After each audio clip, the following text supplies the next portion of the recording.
In the Rotary Ruminations and the announcement that went out yesterday, you have the bios of both Angela and M, and so I'm not going to repeat those at length. Let me just tell you, though, Angela Lee is a big deal. She is the director of Charlotte Water and has assumed that position as of December of last year after serving for decades in the department and in the city. And so this is, you're about to hear from a real veteran in this space. Just some quick statistics: 950 employees under her watch. Her budget, $460 million. $460 million. That's got a few more zeros than our budget here. 8,600 miles of water and sewer lines. And it's an incredible thing that she manages. We'll get into it here in a minute. And then M, you all should know well, our pianist here, but her day job is the executive director of the Catawba Riverkeeper Foundation, which is a big deal as well. And she's, of course, a native of Michigan, has been here with us for a number of years. Just a quick item from her background: she is a graduate of the Vermont Law School. So I say you can never have enough lawyers up on a podium. We got 2/3 of the people up here. So let's give them both a quick round of applause. Okay. And could you maybe tell us a little bit about what the Riverkeeper Foundation is and how you kind of differentiate yourself from what Angela does? Okay, sure. So for those of you who don't know, in fact, a lot of you probably do know because you've spoken to me before, but for those of you who might not know, the Catawba Riverkeeper Foundation is a nonprofit organization. We're headquartered here in Charlotte, but we serve the 26 counties that comprise the Catawba Watery River Basin in North and South Carolina, and our mission is to educate, advocate, and to protect that river basin. So while Charlotte Water extracts water from the river and treats it and distributes it into all of our homes and businesses and things, what we do is fundamentally different. She is Angela here is in a utility-based organization, and I am in a public interest organization. So basically, we are working on behalf of the public to make sure that the river Charlotte Water gets, the river water is clean and plentiful and affordable, and that they can treat it and deliver it in that manner. So we're separate, but we kind of work together in a weird way. So that's good. And I'll tell you what, Angela, could you pick up on that and tell us what you do as far as distributing and dealing with wastewater? Sure. What we do is we have 2 intakes on the Catawba River, so M is correct. We do pull from that source to serve this community. And so what happens is that when we say intakes, we actually draw water in from the river. It flows by gravity to 2 of our, well, we really have 3 water treatment plants. But the 2 intakes, one in Huntersville goes to our Dukes plant, and that's off Highway 73. And then we have the big Franklin plant that is on Highway 16, Brookshire Boulevard. And water flows by gravity to there. And then if you've seen the large tanks on Beatty'sford Road, we also transport what we're calling raw water from the river, to the best water treatment plant. And so once the water reaches the plants, we treat it so that it is able to be consumed and used by the community. And how we do that is a complex network of pipes and pumps and tanks in the water distribution in this community. And let me give you a feel for how much pipe Charlotte Water has. If you were to lay all of our pipe from Charlotte to San Francisco, back to Charlotte, back to San Francisco, and then to Vegas, that'll give you about 8,600 miles of pipe that we maintain. But after we distribute the water, it's used by this community. And what we say in Charlotte Water is that we serve about 1.2 million people. When you look at the connections to Charlotte Water and the people who work in our community who don't necessarily live in our county, after water is used, and let me qualify here, wash, brush, flush, okay? After water is used, then it enters the wastewater collection system or sewer system. That's different than stormwater, okay? The stormwater system really only works when it rains, and that's another enterprise fund that the city has. But if you wash, brush, flush, you're using Charlotte water. So water enters that wastewater collection system or sewer pipes, that's another word for it, and then it ends up at a wastewater treatment plant, and we have 5 of those in the county. The second largest treatment plant in North Carolina is actually behind Carolina Place Mall. And so the wastewater collection system is another complex system of pipes and what we call lift stations or sewer pump stations underground or close to creeks. We have 80 of them that you really, you really don't really see them. That's just part of what we do. We're working in the background. And once the water enters our wastewater treatment plants, we treat it as mostly a biological process, and then it enters the streams at a quality higher than the actual stream quality. So really, in a nutshell, that's what Charlotte Water does. We take water from the Catawba River, we treat it so that it's used by this community. Then once the community uses it, we take it back, we treat it with our wastewater treatment plants, and then we release it in a nice quality. It's really full circle. And by the way, and let me say, we're one of the best utilities in the country. There you have it. We're proud of it. So, Em, can we go back to you, and can you tell us exactly where in your river that intake is, and so that we can avoid getting sucked into that thing? Where is that thing? You are not at risk. It's just in Huntersville. If you, Life landing, yeah, and it's deep. Okay. So it's at the bottom, and you won't get sucked in. We got you're safe. You're safe. So, Em, and either Em or Angela, and I guess Em, we've now got up your graphic, which is the entire Catawba watery basin. Is that correct? Yeah, so I always usually start my presentations by talking a little bit about the geography of the river itself, because a lot of people don't understand our river's geography very well.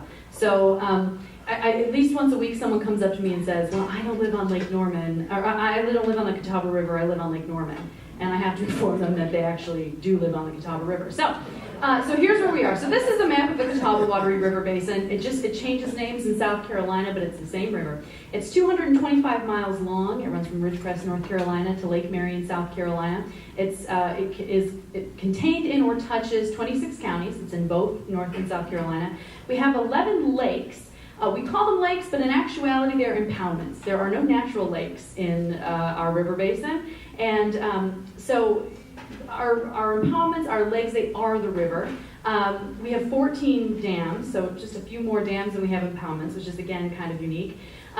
If you were to take all the streams and creeks in our river basin, which is actually a small to medium-sized river basin, it's not that huge, it would be about, we guess, probably about 5,000 miles of waterways. We have the world's largest habitat of rocky shoal spider lilies. Has anyone been to Lansford Canal State Park to see them? Okay, a few people. They're amazing. They only grow in 3 places: the Savannah River Basin, our river basin, and a river in Peru. So people come from all over to see them, and they're amazing. We in total, our river supplies 2.4 million people who either live or work or both in our river basin with water, which is a lot for a river our size. And we also supply those people with power, which we'll talk about in a few minutes. But we are one of the most endangered rivers in America, and people don't often understand that. We were number 1 in 2008, number 5 in 2015, and thankfully we're off the top 10 list.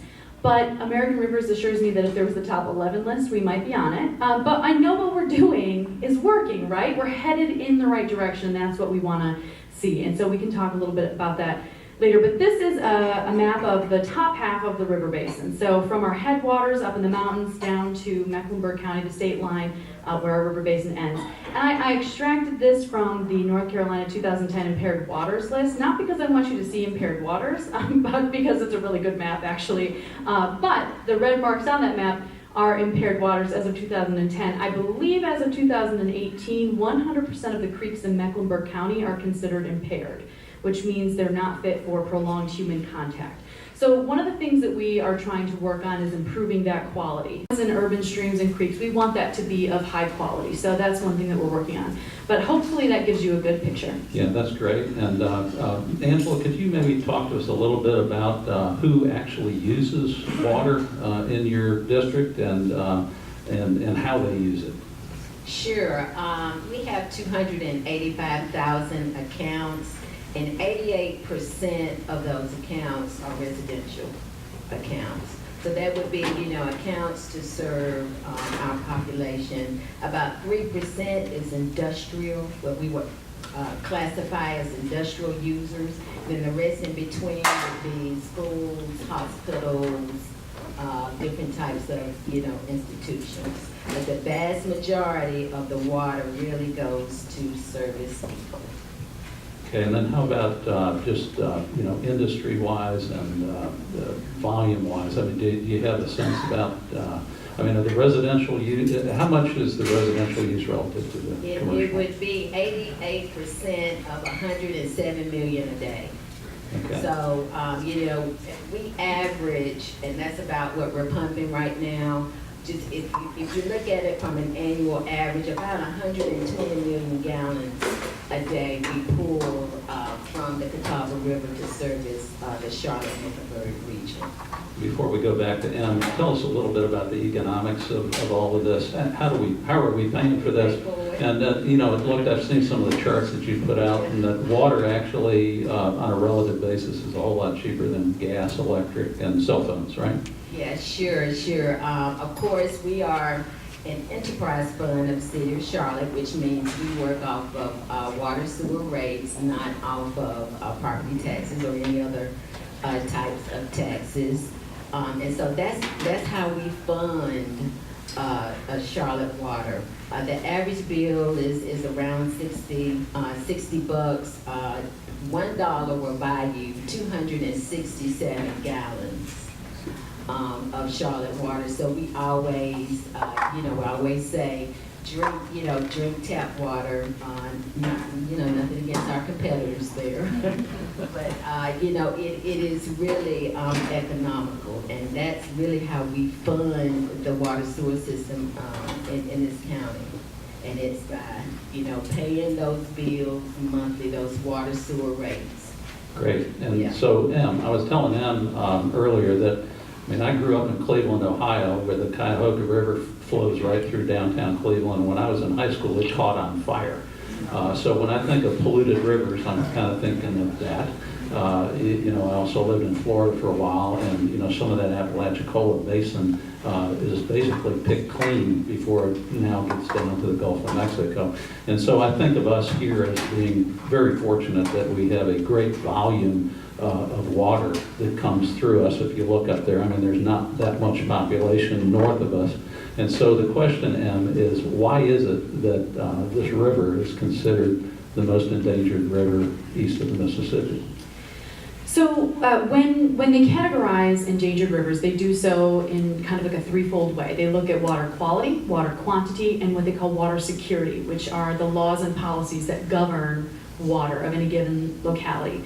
So in our case, we have 4 primary issues that land us on the endangered rivers list. And so in no particular order, they are development, stormwater, coal ash, factory farms for poultry in the northern part of our basin, and then what we call the energy-water nexus, which seems like a kind of an obscure catchphrase. And what I mean by that is it's how much energy we use, how much water we use producing energy, which is huge in our river basin. In fact, we're often referred to as the most electrified river in the country because we have the highest concentration of power production facilities on a river than any other. And in fact, historically, the Catawba River was the first river system in America developed solely for power production. When the Bureau of Reclamation and the Army Corps of Engineers started developing river systems in the US, they did so because municipalities needed water supply for citizens, or farmers needed water for agricultural needs. Our river, however, was totally developed for power production, which makes it unique and sort of gives it that historical justification for how we are in this situation. So those are the 4 things that concern us most and concern most law and policy entities that monitor water. Thank you. And Angela, Kim Bratton is terrified that there is going to be a water main break in her neighborhood, and she's read about the infrastructure being just incredibly, under-maintained and underdeveloped for years and years, and that we're about to go under. What is the status of the infrastructure of our water system? Oh, wow. And Kim, no fears. I mean, we consider ourselves reliable.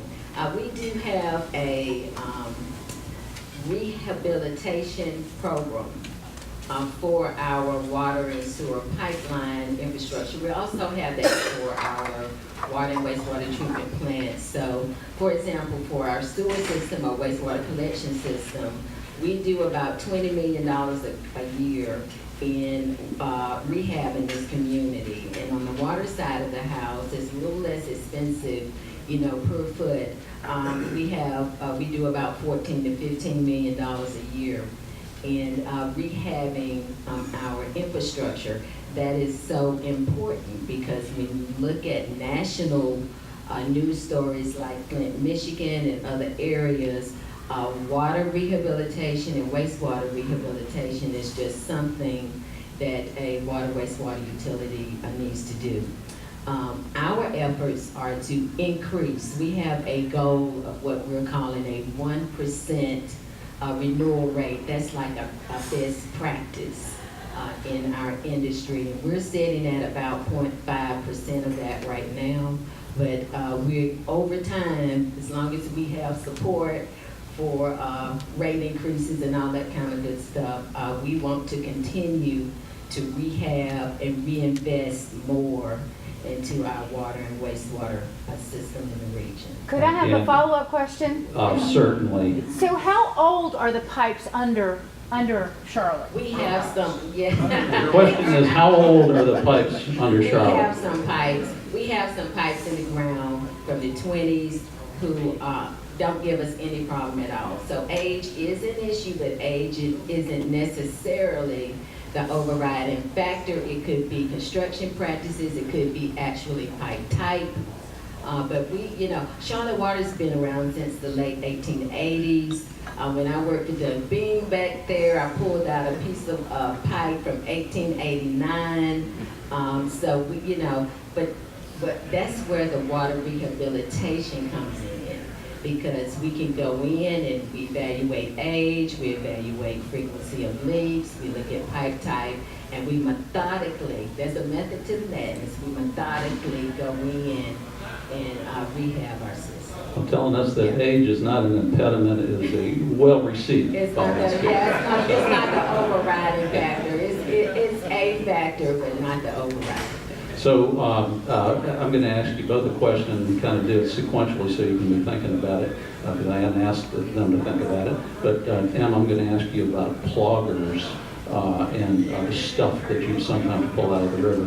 And then Angela, I'm just going to ask you to talk a little bit about some of the people that you have working for you. And in particular, I saw on your website that you have, so when you go to the hospital, there are orthopedic surgeons, general surgeons, et cetera. At Charlotte Water, they have pipe surgeons, and I'd love to hear about some of those folks. But ploggers, tell us what ploggers are and do and what that means. All right. So if you watched the news, you likely saw this.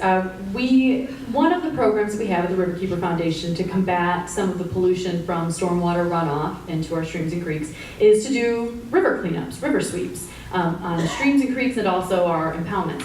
And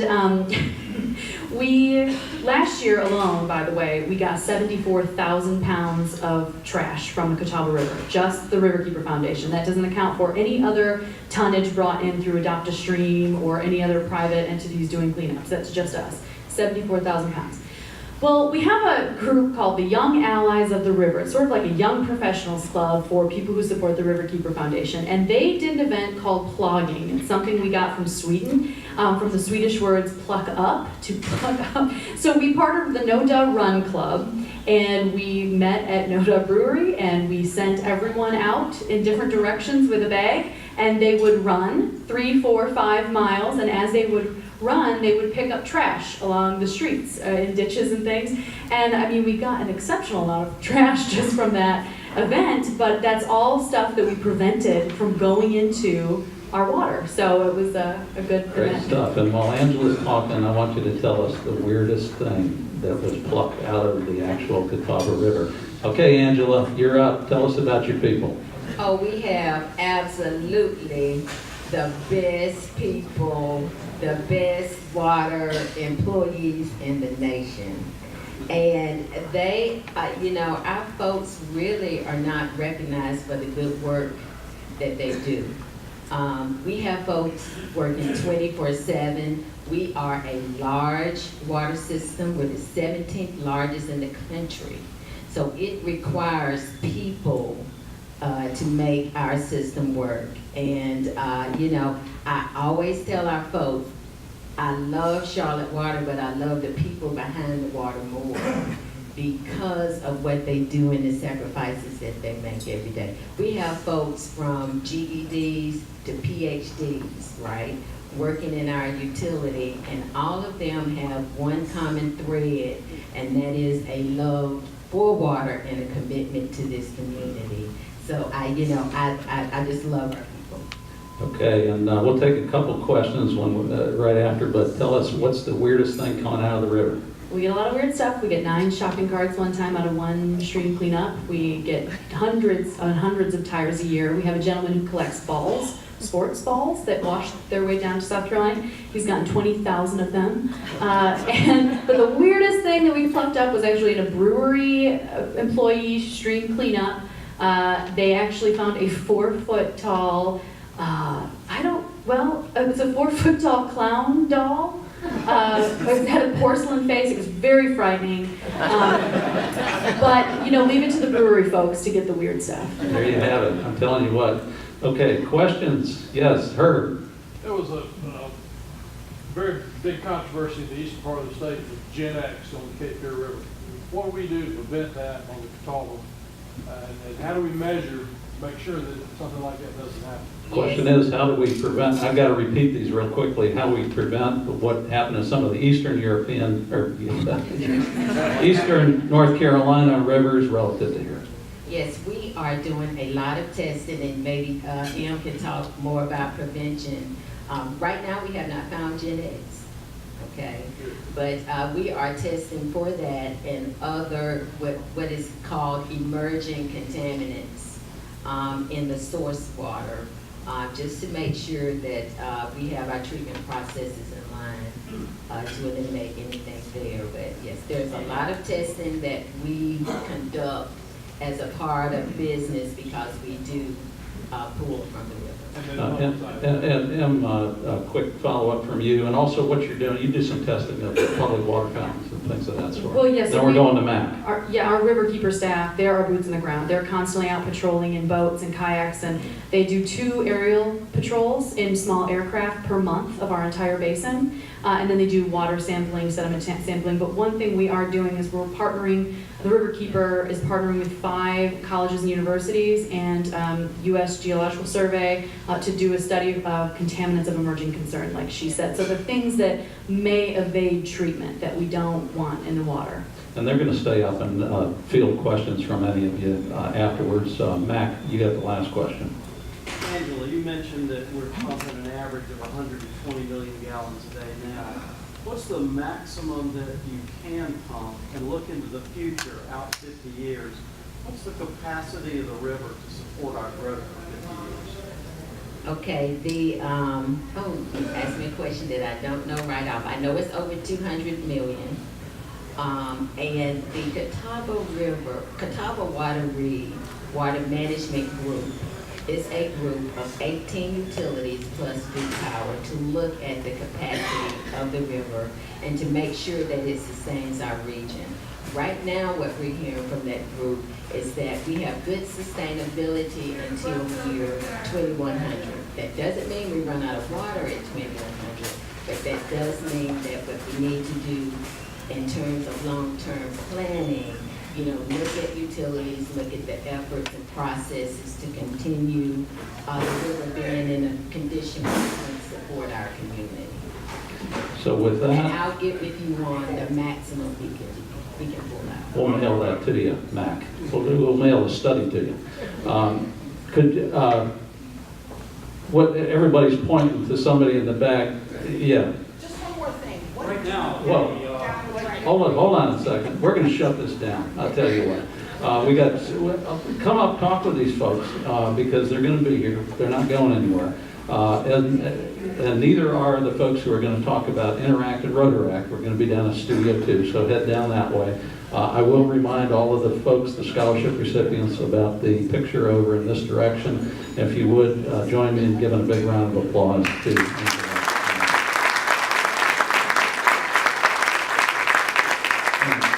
Angela.